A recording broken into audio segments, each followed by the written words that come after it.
Amigas, amigos, qué bueno que están nuevamente en este su canal de YouTube, Pepe Morales y la Puerta Norte, y al cual invitamos todos a suscribirse y poder continuar este diálogo, porque algunas personas han estado haciendo sus comentarios. En alguna edición pronto daremos a conocer quiénes ya han estado participando. En esta ocasión, amigos, mi comentario va acerca de un tema que también ha sido polémica en este gobierno de Andrés Manuel López Obrador. Existe la tendencia natural entre todos los seres humanos de que podamos de alguna manera darle calificaciones a las cosas. Los gringos son muy dados al top 10, al top 5, en el cual se ponen los mejores, tal como si fuera la medalla de oro o a ver quién se gana la medalla de plata.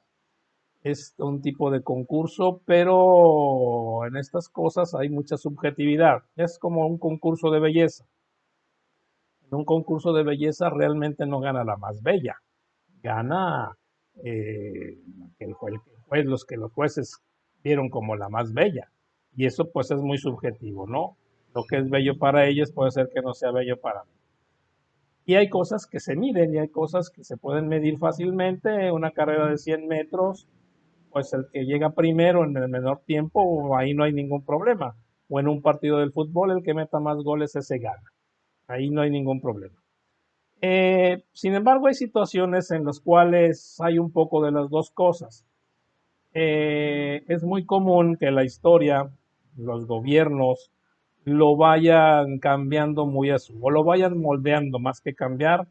La historia se puede ir moldeando y es cierto eso de que la historia la escriben los vencedores, pero los diferentes gobiernos a lo largo de la historia, no nada más de este gobierno, a lo largo de la historia de México, siempre los gobiernos han moldeado o han hecho la historia a su modo, creando a veces personajes superhéroes de los héroes nacionales, ¿verdad? Y no es tal, ¿verdad? Para esto incluso han utilizado lo que Armando Fuentes Aguirre, el popular Catón, llama historiadores paraestatales, los cuales han sido pagados para precisamente maquillar de alguna manera los hechos históricos, llegando a casos que de veras son penosos, ¿verdad? Todo esto que les estoy comentando viene a colación porque el presidente de México ha declarado para él que el mejor presidente, y nuevamente el tema este de la subjetividad, que el mejor presidente que ha tenido México ha sido Benito Juárez.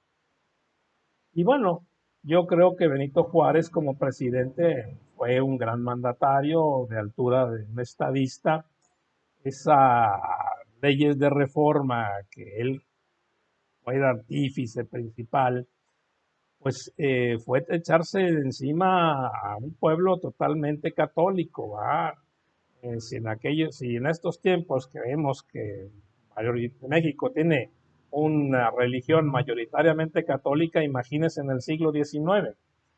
Y entonces se aventó ese trompo a la uña, como se dicen, y Benito Juárez separó la iglesia del Estado, a una iglesia que era voraz, depredadora, una iglesia ambiciosa, ¿va?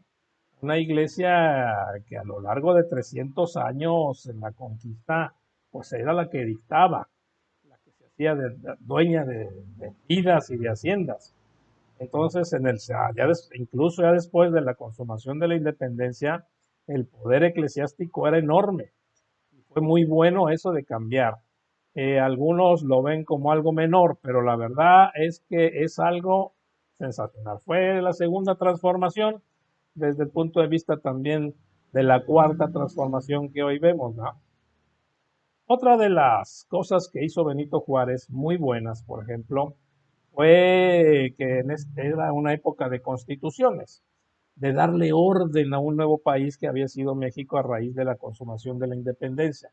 La constitución de 1857, en el cual la cabeza pues fue Benito Juárez, dio precisamente orden a esto que estábamos conformando como una nación. Él, también uno de sus grandes logros fue haber tenido un gabinetazo, no como esto que tuvo Fox. Este sí fue un gabinetazo donde había poetas, escritores, grandes intelectuales, gente que le supo decir sin ningún remordimiento sin ningún temor a Benito Juárez las cosas que estaba haciendo mal. Incluso muchos de ellos no terminaron porque renunciaron a causa de lo que ellos consideraban que Juárez estaba haciendo mal.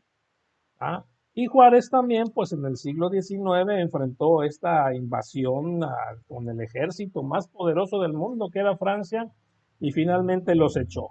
Por las circunstancias que hayan sido, pero Juárez nunca se rindió, anduvo de salto de mata por todo el país, o saliendo incluso al extranjero, pero Juárez nunca se rindió, y fue hasta 1867 cuando el ejército francés se fue del país y la caída de Maximiliano. Esos acontecimientos hacen de Juárez pues una persona eh, extraordinaria como mexicano. Pero Juárez también tuvo sus hierros y una de las cosas que los historiadores, estos historiadores paraestatales, nunca dicen es que, o que nunca logran hacer, es que estamos hablando de seres humanos. Benito Juárez era una persona humana, con hierros y con grandes logros, pero también con grandes errores.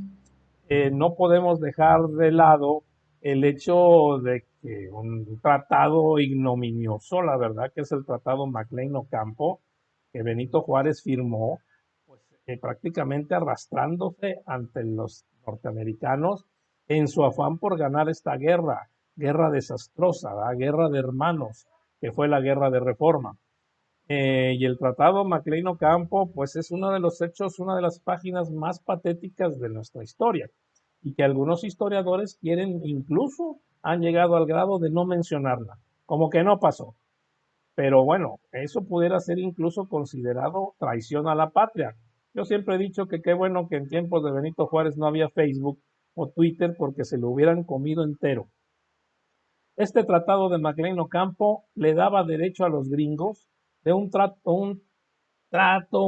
pasaje a perpetuidad por el istmo de Tehuantepec, donde comunicaban la costa del Pacífico con la costa del Atlántico y de atravesar ahí con mercancía.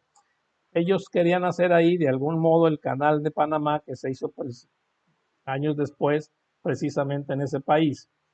Además, Juárez les daba derecho de tránsito de Guaymas a Nogales, pasando por Hermosillo y por Magdalena. Y otro paso que iba desde aquí, desde Mazatlán, cerca de aquí, hasta un punto situado en la frontera que podía ser Camargo o Matamoros. O sea, dividía el país en tres partes con derecho de paso y todo por 4 millones de pesos, de dólares.